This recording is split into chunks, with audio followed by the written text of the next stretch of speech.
आज हम लोग नई सीरीज़ स्टार्ट करने वाले हैं। ये जो सहायक अध्यापक की है, Uttar Pradesh assistant teacher principal recruitment. तो ये 2021 में आपकी बहुत अच्छी रिक्रूटमेंट आई हैं और इनका सब रिज़ल्ट और एग्ज़ाम्स बहुत ही जल्दी टाइम पर होने वाला है। ठीक है, तो टाइम बहुत कम है, इसीलिए हम लोग ये अपनी सीरीज़ को फ़ौरन ही शुरू कर दिया है। तो अब हम इस पे ये देखने वाले हैं कि सबसे पहले तो देखिए इम्पॉर्टेंट होते हैं प्रीवियस पेपर्स, क्योंकि उन्हीं से रिगार्डिंग आता है। ठीक है, तो सुपर टेट के जो पेपर्स हैं, प्रीवियस पेपर टेट के हैं और सी टेट के हैं, इन सब की सीरीज़ हम लोग पहले चलाएंगे और जो भी एक्सपेक्टेड टॉपिक्स हमें लगेंगे हम उसके भी सेट्स आप लोगों को देते रहेंगे। तो आप लोगों को पता होगा इसमें जो जीके है, जनरल अवेयरनेस है, वो कंपलसरी सब्जेक्ट है और उसके बाद साइंस मैथ एक चूज़ करना है, या तो कोई लैंग्वेज और या तो एसएसटी। तो जिसकी जो ब्रांच है, जिस पे ग्रेजुएशन किया है, उस पर हम अपना सब्जेक्ट चूज़ करते हैं। तो ये जो सीरीज़ है ये मेनली जीएस के लिए चल रही है, यानी कि जनरल अवेयरनेस, और दूसरी साइंस मैथ्स के लिए स्पेशली चल रही है। तो आज हम लोग शुरू करने वाले हैं 2019 से। हम लोग बैक से मतलब इधर से चलेंगे 19 से, फिर 11 तक के जाएंगे। सारे पेपर्स करवाए जाएंगे, सीटेट सब कुछ आपको इस चैनल पे मिलेगा। तो अभी हम लोग करने जा रहे हैं यूपी टेट का 2019 का 1 to 5 जो होता है पेपर, ये फर्स्ट पेपर भी कहलाता है। इसमें हम ईवीएस को करने जा रहे हैं। ये ईवीएस का जो पोर्शन है ये आपके जनरल अवेयरनेस के में बहुत ज़्यादा इसका कंट्रीब्यूशन रहेगा, तो आप लोग इसको ज़रूर देखें। ठीक है, तो बिना टाइम वेस्ट किए हम लोग अपना पेपर शुरू करते हैं। तो पेपर 1 का क्वेश्चन 1 है। क्वेश्चन 1 में ये बताया गया है कि यहाँ पे रिजर्वेशन की बात की जा रही है। Reservation for women in India is available in. ठीक है, रिजर्वेशन की जब बात की तो यहाँ पे पहला ऑप्शन दिया है हमें लोकसभा। तो देखिए लोकसभा में वुमेन्स के लिए कोई भी रिजर्वेशन नहीं है। सेकंड ऑप्शन है हमारा कैबिनेट से, तो कैबिनेट भी हमारा रिजर्वेशन के लिए नहीं, विधानसभा। और लास्ट ऑप्शन है पंचायती राज इंस्टीट्यूशंस। ठीक है, तो बिल्कुल सही ये है, आंसर यहाँ पे फोर्थ होगा। और इसके बारे में और कुछ जान लिए कि रिजर्वेशन वुमेन के लिए क्यों आया, कहाँ से आया, ये पंचायती राज क्या होता है। तो देखिए पंचायती राज जो है इसके बारे में गांधी जी ने ही कहा था कि इसको होना चाहिए, यहाँ पे भी इसका भी वो गठन होना चाहिए। ठीक है, तो उनके कहने से क्या हुआ कि जो अपने पंडित जवाहरलाल नेहरू थे, उन्होंने 2 अक्टूबर 1959 को इसका इनाग्रेशन कर दिया। ठीक है, और उसके अलावा ये भी जान लीजिए कि बहुत सारी कमिटीज़ भी आई। ठीक है, जैसे कि 3 तरह की कमेटी आई लोगों ने दी। फर्स्ट जो आई है हमारी वो आई BR मेहता कमेटी, यानी कि बलवंत राय मेहता। इनको आर्किटेक्ट ऑफ पंचायती राज कहा जाता है और इन्होंने 3 टियर सिस्टम दिया, यानी कि विलेज लेवल, डिस्ट्रिक्ट लेवल और ब्लॉक लेवल। ठीक है, उसके बाद सेकंड नंबर पे अशोक मेहता कमेटी आई जिन्होंने 2 टियर सिस्टम दिया। फिर राव कमेटी आई और फिर लास्ट में LM सिंघवी कमेटी आई। ठीक है, तो रिजर्वेशन जो इन्होंने दिया वो कितना दिया, लेडीज़ वुमेंस का जो रिजर्वेशन दिया तो इन्होंने दिया था 1/3। ठीक है, 1/3 उस टाइम पे इन्होंने रिजर्वेशन दिया। उसके बाद क्या हुआ कि फिर 1992 में, ठीक है, फिर 1992 में ये जो 70 फिर अमेंडमेंट हुआ इसके ऊपर। ठीक है, तो जो अमेंडमेंट हुआ ये 73rd अमेंडमेंट हुआ। ठीक है, 73rd अमेंडमेंट में ये जो रिजर्वेशन था इसको चेंज करके क्या कर दिया गया, 30% रिजर्वेशन वुमेन के लिए फिक्स कर दी गई थी। ठीक है, तो ये बहुत ही इम्प्रूवमेंट देखा गया कि 1/3 से फिर 30% हुआ। और अगर हम करंट में बात करें तो इस टाइम पे वुमेन्स का पंचायती राज इंस्टीट्यूशन में जो रिजर्वेशन है वो बढ़कर 50% हो गया है। ठीक है, तो पहले 1/3 था जो भी इसकी सीट्स हैं, फिर 30% हुआ अमेंडमेंट 73rd अमेंडमेंट में। और पहले क्या था, 1/3 था, फिर 30% और फिर 50%, ये इंक्रीज़ करता जा रहा है। ठीक है, और ये भी जान लीजिए कि जब पंडित जवाहरलाल नेहरू ने इसका गठन किया था 2 अक्टूबर 1959 में, तो ये सबसे पहले नागपुर में किया था पंचायती राज इंस्टीट्यूशन रिजर्वेशन ये जो किया गया था, और नागपुर में। ठीक है, ये किया गया था। तो ये बहुत ही इंपॉर्टेंट है और इसका अमेंडमेंट भी याद रखिएगा कि ये जो चेंज लाया गया तो ये कब लाया गया, 73rd अमेंडमेंट के थ्रू लाया गया। और ये अब जो करंट में है जो बढ़ा है रिजर्वेशन, तो ये क्या हो गया है, 50% हो गया है। और भी बहुत से इसकी डिटेल है लेकिन अभी आपके लिए इतना ही काफ़ी है। ठीक है, तो हम अपने नेक्स्ट क्वेश्चन की तरफ बढ़ते हैं। सेकेंड क्वेश्चन ये कह रहे हैं, in order to be appointed as governor of a state one must have attain the age. ठीक है, तो जब अपॉइंटमेंट होता है गवर्नर का तो उस टाइम पे एज क्या होती है। ठीक है, क्या ज़रूरी है, उसके बिना पे अपॉइंटमेंट नहीं होगा। तो फर्स्ट ऑप्शन है 35 years, 50 years, 45 years and 30 years. तो देखिए 30 ईयर्स नहीं है, 45 ईयर्स भी नहीं है, 50 ईयर्स भी नहीं है। आपका ऑप्शन 1 जो है वो सही है, यानी कि 35 ईयर्स। ठीक है, इसके जानने के बाद हम ये भी जान लें कि जो गवर्नर है, ठीक है, वो क्या है, स्टेट का गवर्नर होता है। ठीक है, तो ये क्या है, गवर्नमेंट ऑफ स्टेट से आता है। ये आर्टिकल 153 से लेकर आर्टिकल 167 के अंदर आते हैं। ठीक है, इसकी सारी चीज़ें इसके अंदर आती हैं। उसके बाद जो उन्होंने बताई है ना क्वालिफ़िकेशन क्या होनी चाहिए, तो वो आती है आर्टिकल 157 में। ठीक है, उसी में ये एज वगैरह आ जाती है। अब बात करें गवर्नर की, तो हमारी फर्स्ट गवर्नर कौन थी, अगर वुमेन की बात की करी जाए तो सरोजनी नायडू फर्स्ट वुमेन थी जो कि गवर्नर बनी थी यूपी की। ठीक है, ये यूपी से रिलेटेड है तो सब यूपी से रिलेटेड देना चाहिए। तो यूपी की first women governor Sarojini Naidu ji थी, जो कि 15 अगस्त 1947 में गवर्नर बनी थी। ठीक है, ये आप लोग याद रख सकते हैं। इसके अलावा अच्छा बात करें कि यहाँ पे गवर्नर की एज हमें पता चल गई 35 ईयर्स। तो आप याद करें, जैसे गवर्नर हमारे स्टेट के लिए होता है, वैसे प्रेसिडेंट भी हमारे इंडिया के लिए होता है। ठीक है, तो जो प्रेसिडेंट है उसकी भी एज 35 ही होनी चाहिए। ठीक है, अब बात करें दो बच्चे जैसे कि पीएम और सीएम, यानी कि प्राइम मिनिस्टर और चीफ मिनिस्टर। तो जैसे प्रेसिडेंट और गवर्नर की 35 ईयर्स होनी चाहिए, वैसे पीएम और सीएम की 25 ईयर्स होनी चाहिए। ठीक है, तो नेक्स्ट क्वेश्चन की तरफ बढ़ते हैं। क्वेश्चन थर्ड, इसमें पूछा है choose the right code after comparing list first with list second. ठीक है, यहाँ पे पूछा है इंडियन यूनियन, तो यहाँ पे सीधा सा मैच है। इंडियन यूनियन का हेड कौन होता है, प्राइम मिनिस्टर होता है। स्टेट का हेड अभी हमने पढ़ा कौन होता है, गवर्नर होता है। कॉरपोरेशन का हेड कौन होता है, मेयर होता है। और विलेज पंचायत का हेड बी होता है। तो अगर हम देखें ए तो हमारा एक यही बिल्कुल सही जा रहा है। ठीक है, बी से सी और सी से डी और डी से बी। ठीक है, तो यानी कि ऑप्शन 2 जो है वो हमारा राइट है। तो हम एक बार अपना आंसर देख लेते हैं, आंसर 2 हमारा राइट है। ठीक है, तो नेक्स्ट क्वेश्चन की तरफ बढ़ते हैं। क्वेश्चन 4, क्वेश्चन 4 में पूछा गया है when and where article 356 was used first. ठीक है, कहाँ और कब आर्टिकल 356 को पहली बार यूज़ किया गया। तो बिहार में नहीं किया गया था, जम्मू कश्मीर में ही यूज़ किया गया था, केरला में भी नहीं और मध्य प्रदेश में ही नहीं। ठीक है, तो ये एक्चुअल में होता क्या, जम्मू कश्मीर में 1956 में पहली बार आर्टिकल 356 को यूज़ किया गया था। तो जो आर्टिकल 356 होता है एक्चुअली वो क्या होता है, प्रेसिडेंट रूल होता है। यहाँ पे क्या हुआ, प्रेसिडेंट रूल लग जाता है, जैसे अभी लगा था। ठीक है, तो ये याद रखिएगा कि ये प्रेसिडेंट रूल है। आर्टिकल 356 क्या है, प्रेसिडेंट रूल। और अगर हम बात करें आर्टिकल 352 की, ठीक है, तो आर्टिकल 352 देखिए इससे 4 कम है। ठीक है, 4 इससे आर्टिकल पीछे की बात है, तो वो होता है इमरजेंसी। आर्टिकल 354 में इमरजेंसी आती है, इमरजेंसी हो जाती है। उसके बाद 356 प्रेसिडेंट रूल है। और इसके 6 के बाद की अगर हम बात करें, यानी कि 360 की बात करें, तो 360 हो जाती है फिनेंशियल इमरजेंसी। ठीक है, तो इमरजेंसी याद रखिएगा किस में है, सबसे पहले हमारा आता है 3 यहाँ पे। 354 की अगर 352 की हम बात करें तो उसमें क्या है, इमरजेंसी हो जाती है 352। ठीक है, 352 में इमरजेंसी है। उसके बाद 356 में प्रेसिडेंट रूल है और 360 में क्या है हमारा, फाइनेंशियल इमरजेंसी है। तो हमारा ऑप्शन 2 यहाँ पर राइट होता है। क्वेश्चन 5 की तरफ बढ़ते हैं।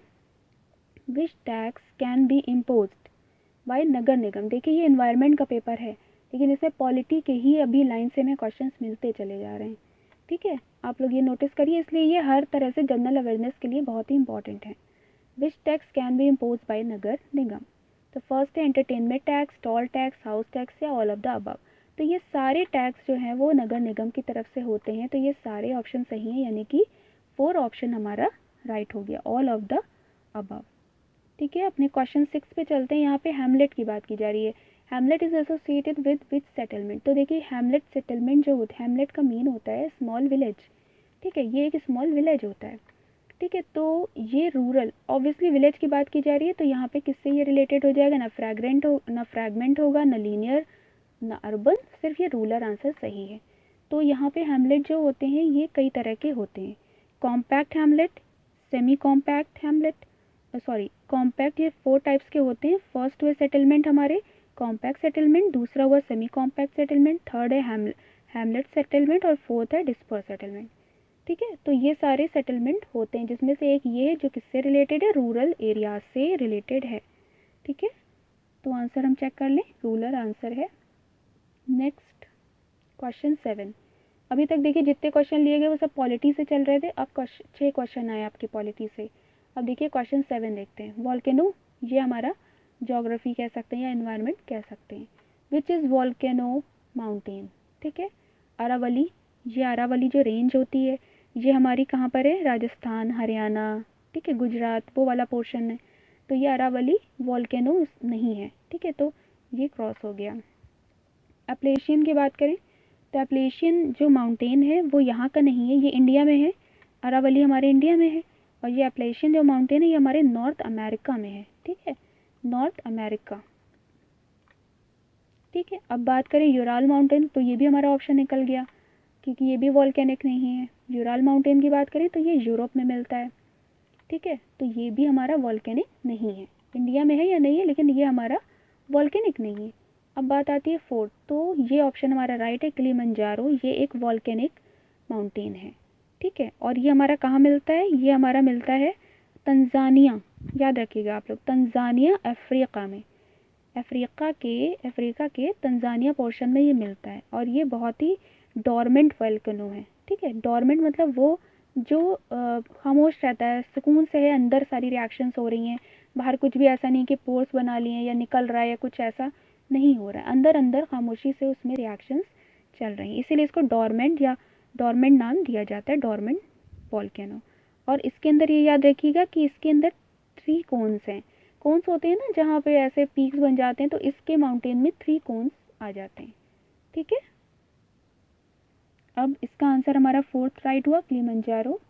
अब हम अपने क्वेश्चन 8 की तरफ बढ़ते हैं। यहाँ आइलैंड की बात की जा रही है, Elephanta island is located at, तो कच्छ कोस्ट की बात की जा रही है। तो कच्छ कोस्ट जो है वो हमारा गुजरात रीजन में उधर की तरफ है।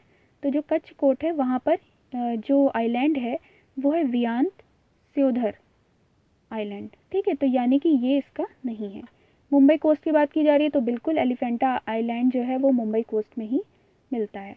गोवा कोस्ट की बात की जा रही है तो यहाँ दमन एंड दीव आइलैंड मिलते हैं, तो ये भी ऑप्शन रॉन्ग हो गया। और गंगा डेल्टा तो एक अलग ही चीज़ हो जाती है। तो हमारा जो सेकंड है ये राइट हमारा आंसर हो गया 2। और एक और बात इसके अलावा भी जान लीजिए कि मुंबई जो सिचुएटेड है वो बहुत ही इंपॉर्टेंट आइलैंड पे, ये तो एलिफेंटा तो आइलैंड है ही है लेकिन अगर देखा जाए तो ये हमारे सेल्सेट आइलैंड पर सिचुएटेड है।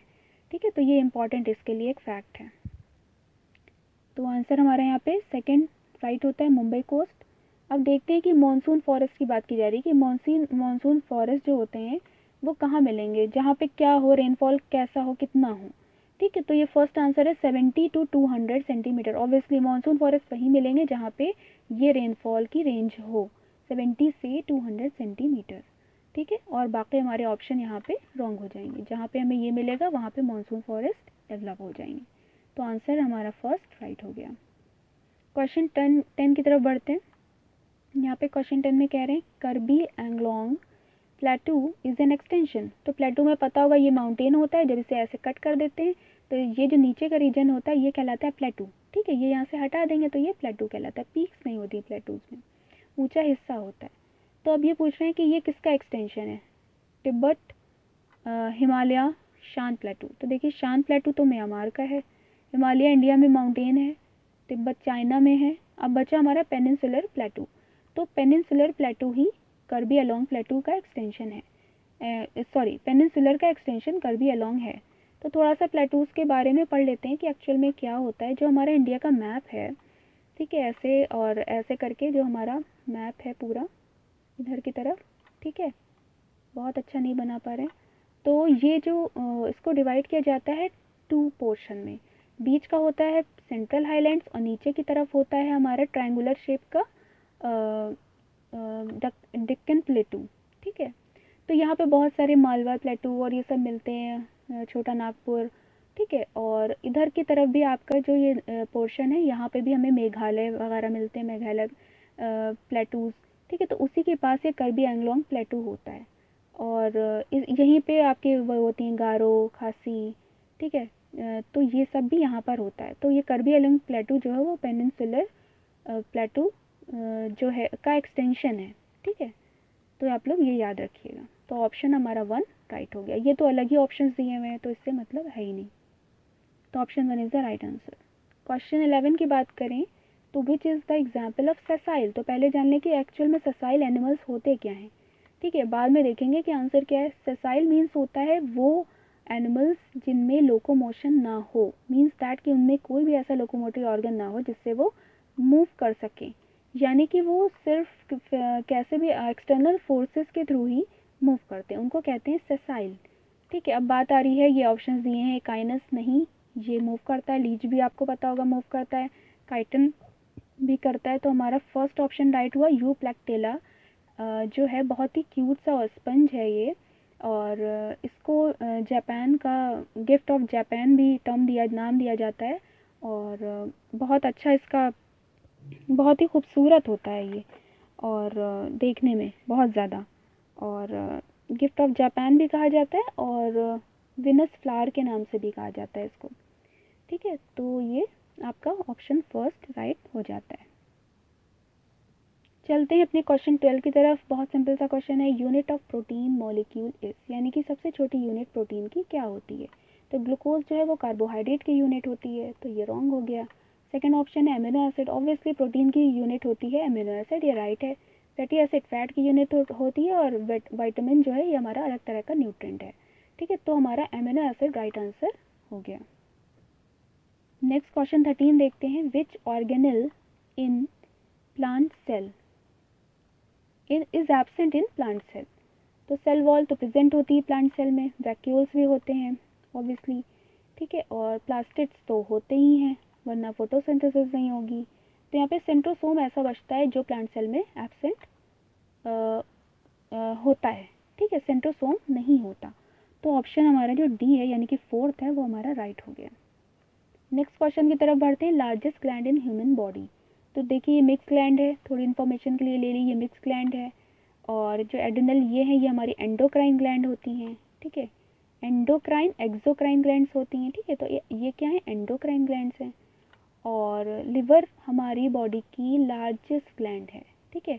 और पेनक्रियाज जो है वो हमारी सेकेंड लार्जेस्ट ग्लैंड है, ये याद रखिएगा। Liver is the first largest gland and pancreas is the second largest gland, okay, of the body. Question 15 की तरफ बढ़ते हैं, state bird of Uttar Pradesh is.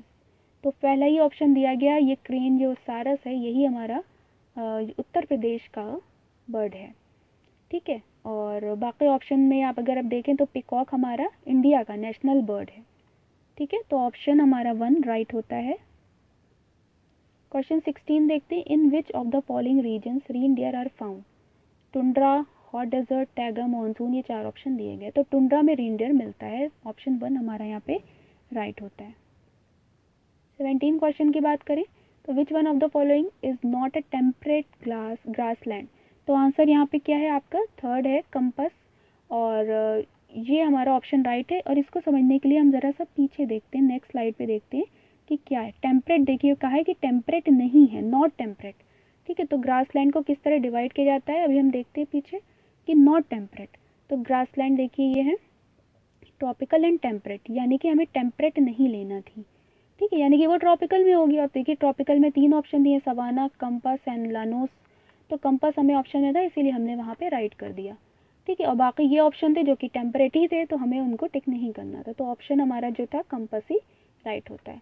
तो एक बार ये देख लेते हैं, ये बहुत इंपॉर्टेंट है, ये अलग अलग तरह से पूछी जाती है। तो देखिए ग्रासलैंड को 2 पार्ट में डिवाइड करते हैं, पहला होता है ट्रॉपिकल, दूसरा होता है टेम्परेट। तो ट्रॉपिकल में क्या होता है, सवाना नाम है वो अफ्रीका में है, कंपास ब्राज़ील की है, लनोस वेनेजुएला कोलंबिया का है। अब टेम्परेट में बात करें तो प्रेरीज यूएसए एंड कनाडा में मिलेगी, पंपास ग्रासलैंड अर्जेंटीना, ठीक है, veld South Africa, downs Australia New Zealand, and steppes Eurasia, ठीक है। तो ये बहुत इंपॉर्टेंट है, इसको कायदे से अच्छे से पढ़ लीजिएगा आप लोग, या स्क्रीनशॉट लेके अपने लिए रख लीजिएगा। क्वेश्चन 18 की तरफ बढ़ते हैं, according to population size the largest continent is, ठीक है। तो यहाँ पे पॉपुलेशन वाइज देखें तो यूरोप तो नहीं, बिल्कुल नहीं। एशिया, ऑब्वियसली एशिया सबसे बड़ा कॉन्टिनेंट होता है, ठीक है। नॉर्थ अमेरिका, ये सब ऑप्शन यहाँ से हट जाएंगे। तो ऑप्शन जो 2 है वो हमारा राइट हुआ। अब ये जान लें कि हमारा पॉपुलेशन वाइज तो इन्होंने बता ही दिया, वैसे भी कौन सा लार्जेस्ट है। तो देखिए सबसे बड़ा अगर हम कॉन्टिनेंट में देखें तो हमारा सबसे ऊपर आ जाता है एशिया, फर्स्ट नंबर पे, ठीक है। फिर आता है हमारा अफ्रीका, ठीक है। ए से एशिया, ए से अफ्रीका, ठीक है। ये हो गया एशिया का एस और अफ्रीका। फिर थर्ड नंबर पे आ जाता है नॉर्थ अमेरिका, नॉर्थ अमेरिका, ठीक है। फोर्थ पे आ जाता है साउथ अमेरिका, ठीक है। सीधा सा देखिए एशिया अफ्रीका, एशिया इधर की तरफ, जैसे अगर हम उसमें देखें अर्थ पे, तो इधर की तरफ अगर ये अर्थ है हमारी, तो ये ऊपर की तरफ हमारा एशिया और नीचे अफ्रीका, फिर इधर नॉर्थ अमेरिका, साउथ अफ्रीका, ठीक है। ये हमें मिला। उसके बाद हमारा फिफ्थ पे आ जाता है अंटार्कटिका, ठीक है। फिर हमारा फिफ्थ पे आ जाता है अंटार्कटिका, और फिर आ जाता है यूरोप, जो कि एशिया, जैसे ये एशिया तो इसके जस्ट नीचे हमें पासिंग में यहाँ पे मिलता है। तो ये सिक्स पे हमारा आ गया यूरोप, और सेवन पे आ जाता है ऑस्ट्रेलिया, जो कि हमें यहाँ पे नीचे की तरफ मिलता है, ठीक है। तो ये आ गया हमारा ऑस्ट्रेलिया। तो फिर से एक बार कहते हैं, Asia, Africa, North America, South America, फिर Antarctica, Europe, and then finally Australia. इसमें देखें तो अगर ये हमारी अर्थ है और ये हमारा एशिया पोर्शन है, तो एशिया, फिर इधर हमारा आ जाएगा नॉर्थ, फिर हमारा आ जाएगा नीचे इसकी तरफ, ये हो गया अफ्रीका, ठीक है। और ये हमारा हो गया नॉर्थ अमेरिका, और नीचे आ जाएगा साउथ अमेरिका, फिर हमारा आ जाएगा अंटार्कटिका, फिर हमारा आ जाएगा इधर की तरफ यूरोप, और फिर फाइनली लास्ट में ऑस्ट्रेलिया। बहुत अच्छा मैप नहीं, लेकिन एक आपको आउटलाइन दी गई कि इस तरह से एग्जिस्ट होता है, ठीक है। तो ये हायरार्की याद कर लिएगा। इस बार ये नहीं पूछा है तो कुछ और पूछ सकते हैं, या हायरार्की पूछ सकते हैं कि फर्स्ट नंबर पे कौन है, या थर्ड नंबर पे कौन है एरिया वाइज, या फिफ्थ नंबर पे, या सेवन्थ। इसको हर तरह से आप लोग लर्न कर लीजिएगा। फिर क्वेश्चन 19 की तरफ बढ़ते हैं। वेयर डज थारू ट्राइब, देखिए ट्राइब्स के बारे में पूछते हैं। तो Tharu tribe live in India, Thar desert, Uttarakhand, Terai region of Uttar Pradesh and Jharkhand. तो देखिए थारू ट्राइब हमें उत्तराखंड में भी मिलती है और तराई रीजन ऑफ उत्तर प्रदेश में भी मिलती है, यानी कि इसके दो ऑप्शन हमारे राइट होते हैं, ठीक है। और इसके अलावा आप लोग इन्फॉर्मेशन के लिए जान लिए कि जो हमारे भिल्स होते हैं, ठीक है, BHIL, बिल जो हैं, ये हमारे अगर पूरे इंडिया में देखें तो सबसे ज़्यादा हैं ये, ठीक है। पॉपुलेशन वाइज सबसे ज़्यादा होती है ट्राइब। और अगर यूपी की, ये इंडिया में बात की जा रही है इंडिया के रेफरेंस में, और अगर यूपी की बात करें तो सबसे ज़्यादा हमें मिलते हैं गोंड, GOND, गोंड, ठीक है। जैसे गोंडवाना लैंड होती है, वैसे हमें मिलते हैं गोंड यूपी में सबसे ज़्यादा, इंडिया में सबसे ज़्यादा भिल्स, ठीक है। क्वेश्चन 20 देखते हैं। Bhilai steel plant is situated in, Madhya Pradesh में नहीं। देखिए भिलाई ऑब्वियस सी बात है, भिलाई स्टील प्लांट है तो ये भिलाई में होगी, और भिलाई हमारा छत्तीसगढ़ में है, ना झारखंड है ना उड़ीसा है, ठीक है। तो हमारा ऑप्शन सेकंड राइट होता है, छत्तीसगढ़। क्वेश्चन 21 देखते हैं। The world's most problematic aquatic weed, ठीक है, also known as terror of Bengal. ऐसी वीड जो कि बहुत ही पूरे हमारे वर्ल्ड में सबसे ज़्यादा प्रॉब्लम क्रिएट करती है, एक्वेटिक वीड, ठीक है। ये हमारी खरपतवार है, पानी में जो उगती है, तो वो टेरर है बंगाल के लिए। तो उसका नाम क्या है? लेंटाना कैमरा नहीं, कायनोरिया क्रैसिपिस, ऑब्वियसली यही है। वाटर हाइकेंथ कहते हैं इसे, और ये हमारे लिए एक वर्ल्ड के लिए बहुत ही प्रॉब्लम क्रिएट कर रही है, जो कि बंगाल का टेरर बनी हुई है इस टाइम, ठीक है। तो इसको याद रखिएगा। नेक्स्ट चलते हैं, यहाँ पे बायोटिक और अबायोटिक की बात की जा रही है। तो अबायोटिक प्रॉपर्टी ऑफ वायरस, देखिए बायोटिक मतलब जो जिसमें बायोलॉजिकल एक्टिविटीज़ हो, और आबायोटिक जिसमें कोई एक्टिविटी ना हो, ठीक है। जैसे टेम्परेचर, वेदर, ठीक है, ह्यूमिडिटी। तो यहाँ पे कहा जा रहा है कि अबायोटिक प्रॉपर्टी देखना है। तो यहाँ पे ऑप्शन में बात की जा रही है जेनेटिक मटेरियल, ये बायोटिक होता है, इसलिए ये ऑप्शन यहाँ से हट जाएगा। यहाँ पे रिप्रोडक्शन यानी कि रिप्रोड्यूस करने की बात की जा रही है, तो ये भी यहाँ से हट जाएगा। इस does not have a protein, protein भी एक हमारी एक्टिविटी होती है, तो ये बायोटिक, तो ये भी हट जाएगा। अब इट कैन बी क्रिस्टलाइज, तो ये एक अबायोटिक प्रॉपर्टी है कि ये क्रिस्टल बन जाते हैं इसके ऐसे ऐसे, ठीक है। तो ये हमारा फोर्थ ऑप्शन यहाँ पर राइट होगा क्वेश्चन 22 का, ठीक है। इट कैन बी क्रिस्टलाइज्ड, ये अबायोटिक प्रॉपर्टी होती है। क्वेश्चन थर्ड देखते हैं, plant hormone that help in ripening of fruits is. तो सारे की बात कर लेते हैं, पहले ऑक्सिन की बात कर लेते हैं। तो देखिए ऑक्सिन हमारी इलोंगेशन के लिए होती है, उसकी हाइट, जो भी प्लांट है उसकी हाइट बढ़ती जाए ऊपर की तरफ, इसकी ग्रोथ के लिए ये रिस्पॉन्सिबल होती है। फिर हम बात करते हैं जिब्रेलिन की, ठीक है। तो जिब्रेलिन हमेशा लेटरल जो होती है, इस ऐसे ऐसे प्लांट हमारा बढ़ेगा, ये इसकी ऐसे ब्रॉड होता चला जाएगा। तो साइड या लेटरल ग्रोथ के लिए अगर हम कहें तो जिब्रेलिन का काम होता है। तो बात हो अब बची यहाँ पे साइटोकाइनिन की। तो साइटोकाइनिन भी बहुत इंपॉर्टेंट है यहाँ पर। साइटोकाइनिन का क्या काम होता है कि वो साइटोकाइनिन यहाँ पे ये करता है कि जो एक्टिविटीज़ होती हैं क्लोरोप्लास्ट की, सेल की, वो उसको उसमें पार्टिसिपेट करता है, ठीक है। यहाँ पे फोर्थ ऑप्शन हमारा इथाइलिन है, ऑब्वियसली ये रिपनिंग में हेल्प करता है। और एक लास्ट एक और हार्मोन होता है, वो इन्होंने ऑप्शन में नहीं लिया है, तो वो भी हमारा इम्पॉर्टेंट है जबकि, तो वो जो है एब्सिसिक एसिड होता है, ठीक है। वो क्या काम करता है, इनहिबिटर का काम करता है, इनहिबिट करता है रिएक्शंस को, प्रॉब्लम क्रिएट हो जाती है उससे, ठीक है। ये याद रखिएगा आप लोग। तो चलते हैं अपने नेक्स्ट क्वेश्चन की तरफ, ठीक है। इथाइलिन इसका आंसर हुआ। अब यहाँ पे बात की जा रही है कि फ्री लिविंग एनाइरोबिक, देखिए कंडीशन देखिए कि फ्री लिविंग हो, एनाइरोबिक हो और नाइट्रोजन फिक्सिंग हो, ठीक है। तीन कंडीशंस हैं। तो वो बैक्टीरिया जो सॉइल में मिलता है, तो सबसे पहले हमें ऑप्शन दिया गया है एजोबैक्टर। तो देखिए एजोबैक्टर की अगर हम बात करें तो एजोबैक्टर आपका क्या होता है, देखिए नाइट्रोजन फिक्सिंग तो तीनों है, ठीक है। अगर यहाँ पे हम मेंशन करें तो नाइट्रोजन फिक्सिंग तीनों में होती है, ठीक है। ये भी नाइट्रोजन फिक्सर बैक्टीरिया है, ये भी है, ये भी है। ये नहीं है, ये विब्रियो है, ये एक वायरस है, तो यहाँ पे इसकी बात हटी जाती है, ठीक है। अगर नाइट्रोजन फिक्सिंग की बात करें तो ऑब्वियसली ये है। अब बात हो रही है कि फ्री लिविंग, तो देखिए जो एजोबैक्टर होता है वो हमारा फ्री लिविंग बैक्टीरिया है, ठीक है। ये हमारा फ्री लिविंग बैक्टीरिया है। क्लॉस्ट्रिडियम की अगर हम बात करें तो ये भी हमारा एक फ्री लिविंग बैक्टीरिया है, ठीक है। लेकिन अगर राइजोबियम की बात करें तो ये फ्री लिविंग नहीं है। ये क्या हो जाता है, ये सिम्बियोसिस कर देता है, रूट नोड्यूल्स में चला जाता है और वहाँ पे सिम्बियोसिस प्रोसेस के थ्रू पार्टिसिपेट करता है, तो ये कहीं से भी फ्री लिविंग नहीं हुआ, यानी कि ये भी ऑप्शन यहाँ से हट जाता है। लेकिन अभी भी एक कंडीशन बची है, वो भी देख लेते हैं थर्ड, कि एरोबिक है या एनाएरोबिक है। तो देखिए ये जो एजोबैक्टर है ये हमारा एनाएरोबिक बैक्टीरिया, यानी कि जब ऑक्सीजन की एब्सेंस होती है तब भी ये वहाँ पर रह सकता है। लेकिन ये हमारे एरोबिक हैं और ये भी नीचे वाला भी राइजोबियम भी एरोबिक है। यानी कि अगर हमसे ये पूछते कि एनाएरोबिक नाइट्रोजन फिक्सिंग, तो राइजोबियम सही होता। लेकिन इन्होंने तीन कंडीशन दे दी कि एनाएरोबिक भी हो, फ्री लिविंग भी हो, ठीक है। तो देखिए इन तीनों ऑप्शन में एनाएरोबिक और फ्री लिविंग सिर्फ क्लॉस्ट्रीडियम है, यानी कि ये भी चला जाता है क्योंकि ये फ्री लिविंग है, नाइट्रोजन फिक्सर है, लेकिन ये एनाएरोबिक है, ठीक है। सॉरी, एनाएरोबिक ही पूछा है, सॉरी। तो ये यहाँ पे गलत हो गया है, ये एनाएरोबिक होता है। ये एनाएरोबिक होता है और ये एरोबिक होते हैं।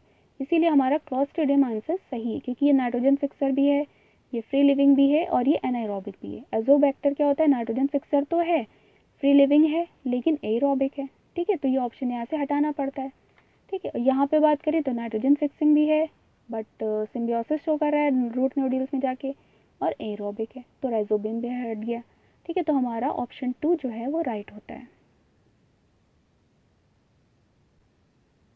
क्वेश्चन 25 देखते हैं, which type of DNA is commonly found inside a cell.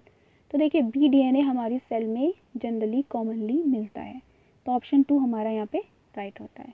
Question 26 अगर हम देखें तो इन 1853 India's first passenger train runs between, तो ये ऑब्वियसली सबको पता है कि ये बॉम्बे टू थाने चली थी, ठीक है। तो हमारा ऑप्शन थर्ड जो है वो राइट होता है। यहाँ पे बात की जा रही है क्वेश्चन 27 में, Asia's largest cattle fair is organised, Haridwar में नहीं, पुष्कर में नहीं, सोनपुर में एशिया का लार्जेस्ट कैटल फेयर ऑर्गेनाइज किया जाता है, ठीक है। तो ऑप्शन थर्ड हमारा यहाँ पे राइट हो जाता है। नेशनल इंटीग्रेशन की बात की जा रही है, national integration council was established in, 51 नहीं है यहाँ पे, 71 भी नहीं है, सीधा 1961 हमारा राइट आंसर है, ठीक है। अब बात करते हैं क्वेश्चन 29 की, in which of following articles of constitution the right to equality are mention. देखिए फिर से पॉलिटी के क्वेश्चन आ गए। ठीक है, तो राइट टू इक्वालिटी की बात की जा रही है, 19 से 22 में नहीं है ये ना, 23 से 24 में है, ये सीधी सी 14 to 18 है, राइट टू इक्वालिटी। ठीक है, तो बाकी बात करना बेकार है। तो ऑप्शन थर्ड हमारा राइट होता है, और हम इसको थोड़ा सा डिटेल में पढ़ लेते हैं कि एक्चुअल में राइट टू इक्वालिटी यानी कि 14 to 18 है क्या। तो देखिए 14 में बात की जाती है इक्वालिटी बिफोर लॉ, यानी कि लॉ से पहले इक्वालिटी है, हमें हर मामले में इक्वालिटी है। ठीक है, हम सब बराबर हैं। आर्टिकल 15 में बात की जा रही है प्रोहिबिशन ऑफ डिस्क्रिमिनेशन, किसी भी तरह का कलर के बेसिस पे, कास्ट के बेसिस पे, ठीक है, आगे डिटेल की गई, रिलीजन के बेसिस पे, सेक्स के बेसिस पे, बर्थ प्लेस के बेसिस पे किसी भी तरह का डिस्क्रिमिनेशन नहीं है, हम सब एक हैं। ठीक है, आर्टिकल 15 ये कहता है। फिर आर्टिकल 16 की बात की जा रही है equal opportunity in matters of public employment. ऐसा नहीं है कि हमें जॉब मिलेगी आपको जॉब नहीं मिलेगी क्योंकि आप काले हैं, ठीक है, या आप लड़की हैं, या आपकी कास्ट सही नहीं है। ठीक है, तो किसी भी बेसिस पे कहीं पे हमें बिजनेस करना है, कहीं पे हमें कोई भी एम्प्लॉयमेंट है, तो आर्टिकल 16 ये कहता है कि हमें सब जगह पर इक्वालिटी मिलती है। ठीक है, तो आर्टिकल 14 क्या कहता है इक्वालिटी बिफोर लॉ। 15 कहता है किसी भी तरह का डिस्क्रिमिनेशन नहीं है, सब गलत है। ठीक है, प्रोहिबिट करते हैं इसको। 16 कहता है कि हर तरह के मैटर्स, किसी भी तरह का एम्प्लॉयमेंट में भी इक्वालिटी है। ठीक है, 17 कहता है अब एबोलिशन ऑफ अनटचेबिलिटी। ठीक है, छुआछूत की भावना को हटाओ, उसको एबॉलिश करो, ये गलत है। ठीक है, तो 14 इक्वालिटी बिफोर लॉ, 15 डिस्क्रिमिनेशन ख़त्म करो हर बात पे, चाहे वो कास्ट और रिलीजन हो, कास्ट हो, सेक्स हो। ठीक है, 16 की बात करें तो equality of opportunity in matters of public employment में भी किसी तरह का नहीं होनी चाहिए बात। 17 में छुआछूत की भावना को हटाओ, एबॉलिश करो। और 18 में टाइटल्स, जैसे पहले टाइटल्स दे दिए जाते थे कि ये हैं, ठीक है, जैसे तो उन टाइटल्स को भी, जैसे राजा और किंग्स के टाइम पे ये होता था कि उनको बड़े बड़े टाइटल्स दिए जाते थे। ठीक है, तो वो भी, उनका भी यहाँ से आर्टिकल 18 एबोलिशन करता है, उनको हटाता है कि सब बराबर हैं हर तरह से, चाहे वो जैसे भी हो। ठीक है, तो ये बहुत अच्छा आपका राइट टू इक्वालिटी आर्टिकल्स है 14 to 18। क्वेश्चन 30 को देखते हैं। यहाँ पे कह रहे हैं which country has a flexible constitution. तो देखिए इंडिया में जो कॉन्स्टिट्यूशन है इस पर बहुत डिटेल नहीं करेंगे, थोड़ा इसे समझ लीजिए कि यहाँ पे फ्लेक्सिबिलिटी भी है किसी चीज़ों में और कुछ चीज़ों में रिजिडिटी भी है। अब बात आती है अगर अमेरिका की बात करें, ठीक है, तो चाइना में क्या है, रिजिड कॉन्स्टिट्यूशन है, और चाइना का नाम देख के पहले याद आ गया कि यहाँ पे रिजिड ही है, और अमेरिका में भी रिजिड कॉन्स्टिट्यूशन है। ठीक है, और उन्होंने पूछा है कि कहाँ पे फ्लेक्सिबल कॉन्स्टिट्यूशन है, तो यूनाइटेड किंगडम में फ्लेक्सिबल कॉन्स्टिट्यूशन है। इंडिया में दोनों तरह का है, अमेरिका में सिर्फ रिजिड है, चाइना में भी रिजिड है, यूनाइटेड किंगडम में फ्लेक्सिबल कॉन्स्टिट्यूशन है। ठीक है, तो आंसर हो गया 4th यूनाइटेड किंगडम। तो उम्मीद है, होप है कि आप लोगों को सब कुछ अच्छा लगा होगा।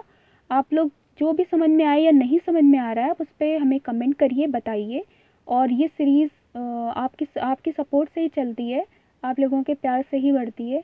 ठीक है, तो आप इसको देखिए, जो भी क्वेरी हो पूछिए, कमेंट करिए, और इसको देखते रहिए। और ये सीरीज़ इसी तरह से आगे बढ़ती रहेगी, रोज़ आपके सीरीज़ हर पेपर आता जाएगा। और ये आपके कहने को ये EVS है पेपर 1 की, लेकिन ये बहुत इंपॉर्टेंट है हमारे जनरल अवेयरनेस के लिए। ठीक है, क्योंकि आपको सिर्फ वही क्वेश्चंस नहीं बताए जा रहे हैं, उससे रिलेटेड फैक्ट्स भी बताए जा रहे हैं। तो इसी तरह से क्वेश्चन बनते हैं, तो आप लोग इसको अच्छे से पढ़िए। ठीक है, और टाइम बहुत कम है, सिर्फ 2 मंथ्स हैं, हमें बहुत अच्छे से पढ़ना पड़ेगा।